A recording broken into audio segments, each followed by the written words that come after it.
Central industrial security फोर्समधील एका कर्मचाऱ्याने फोर्समधील जवानाला गोळी मारून त्याची हत्या केली। मृत जवान मोहम्मद तस्लीम सलीम मुन्नीवाले हा वाशिम जिल्ह्यातील कारंजा लाडच्या गवळीपुरा येथील निवासी आहे। 17 जानेवारीला शासकीय इतमामात शहीद मोहम्मद तस्लीमवर अंत्यसंस्कार कारंजात करण्यात आले। सकाळी 8 वाजता गवळीपुरा कारंजा येथून शहीद मोहम्मद तस्लीम याची अंत्ययात्रा निघाली। कर चले हम फिदा जानतन साथियों, अब तुम्हारे हवाले वतन साथियों।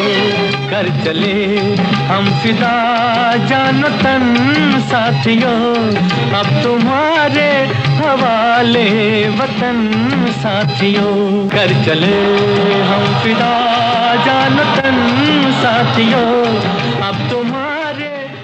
शहरातील मुख्य मार्गांहून ही अंत्ययात्रा कब्रस्तानात पोहोचली। या यात्रेमध्ये हिंदू मुस्लिम गवळी समाजाचे हजारो लोक सहभागी झाले।